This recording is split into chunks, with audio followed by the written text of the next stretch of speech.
عدم اعتماد کا شور ہے، بڑا ظلم ہوا ہے ملک کے اندر۔ میں ہاتھ جوڑ کے اپیل کرتا ہوں مولانا فضل الرحمان صاحب سے کہ ان السمع والبصر والفؤاد کل اولئک عنہ مسئولا۔ یہ یاد رکھو، یہ دنیا ختم ہو جانی ہے، اقتدار ختم ہو جانا ہے، یہ سب چکر ختم ہونے ہیں، وہاں پیش ہونا ہے حشر میں۔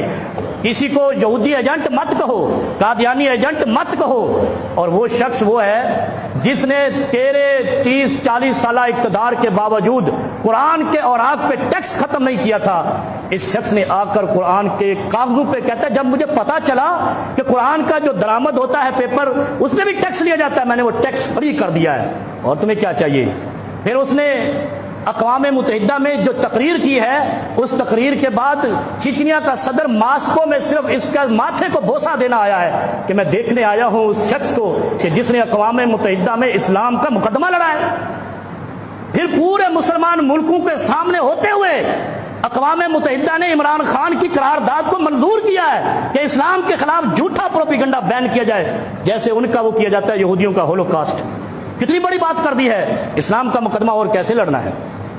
پھر تم عدم اعتماد کہتے ہو، اس کے جلسے بتا رہے ہیں قوم کو اعتماد ہے، تم کیوں اس کو ہٹانا چاہ رہے ہو؟ میں علماء سے عرض کرتا ہوں کہ اللہ کے لیے اللہ سے ڈر جاؤ، کسی کی ذات کے لیے دین کو استعمال نہیں کرو۔ اگر کسی سے مولانا فضل الرحمان کا بغض ہے، اس کا ذاتی ہے، دین اس میں استعمال نہیں کرو۔ اگر وہ دین کے خلاف کہیں جائے تو سب سے پہلے ہم کھڑے ہوں گے انشاءاللہ۔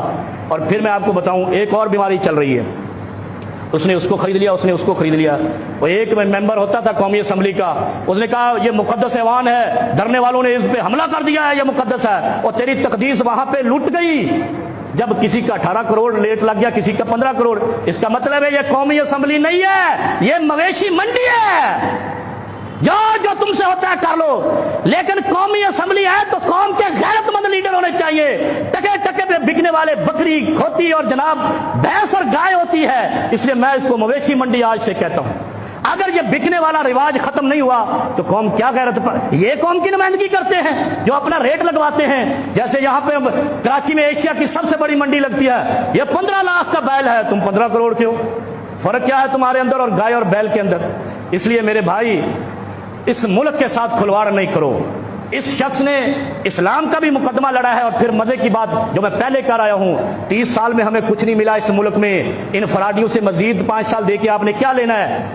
جو 30 سال میں آپ کو ایک کارخانہ نہیں دے سکے، پانی بجلی گھر نہیں دے سکے، ہم آج بھی چائنا سے منگوا رہے ہیں، کھلونے بھی چائنا سے منگوا رہے ہیں۔ اس لیے اللہ سے ڈرو، اس ملک پہ رحم کرو، اس وطن، اس قوم اور مسلمانوں پہ رحم کرو۔ ہمیں پچھلوں سے کوئی امید نہیں ہے، اس سے ہے یا نہیں، لیکن اس شخص نے کھوتی ہوئی بلڈنگ کو دوبارہ بنانا شروع کر دیا ہے اور صحیح راستے پہ جا رہا ہے۔ ہماری تحقیق کے مطابق اگر کسی کو غلط نظر آتا ہے تو مہنگائی کی وجہ سے، کوئی اس کے علاوہ بھی تو کوئی بھی الزام لگا لو۔ مہنگائی کہتے ہیں 70 سال میں جتنی مہنگائی تھی 3 سال میں اتنی ہو گئی، تو پاکستان تو آدھا مر جانا چاہیے تھا۔ پھر اگر اتنی زیادہ مہنگائی ہے، یہاں تو نہ خودکشی کر رہا کوئی، نہ بھوک سے مر رہا ہے، اس کا مطلب مہنگائی ایک ڈنڈورا ہے۔ اصل میں وہ کہہ رہا ہے چوری پکڑی گئی، اور جب پکڑی جاتی ہے تو بہانے تراشتے ہیں۔ اب بہانے تراشے جا رہے ہیں کہ کسی طریقے سے اس کو اتارو، یہ ہمیں لے گیا۔ جیسے جیکب آباد میں گھوٹکی کے علاقے میں ڈاکوؤں نے پولیس کے خلاف مظاہرہ کیا تھا کہ ایس پی سخت آیا، ہمیں ڈکیتیاں نہیں کرنے دیتا۔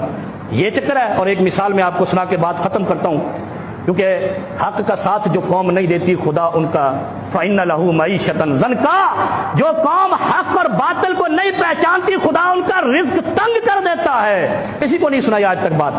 10 دن ہمیں بند رکھا میلوڈی تھانے کے اندر، میلوڈی اسلام آباد کا ایک علاقہ ہے۔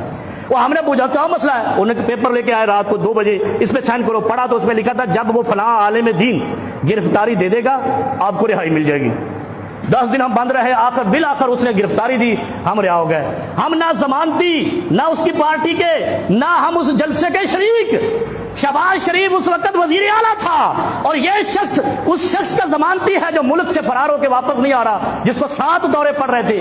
عمران خان صاحب، اگر اس خاندان کے 10 افراد کو آپ بند کر دیں، وہ بھاگتا ہوا شام کو ادھر آئے گا اس شرط پہ کہ جب یہ چھوٹیں گے تب جب وہ آئے گا تو ملک سب سدھر جائے گا۔ آپ ڈھیل دیتے ہو جس پہ عذاب کھڑا ہو جاتا ہے۔ اللہ رب العالمین ہمیں حق سمجھنے اور حق کا ساتھ دے۔ ہمیں جمہوریت سے کوئی غرض نہیں، آمریت سے کوئی غرض نہیں، اس قوم کو اپنی خوشحالی سے غرض ہے، اس قوم کو رزق سے غرض ہے۔ اور اگر ایسا نہیں ہے تو اللہ کی پکڑ ان قوموں پر آتی ہے جو بغاوت کرتے ہیں، سرکشی کرتے ہیں، حق کو نہیں پہچانتے۔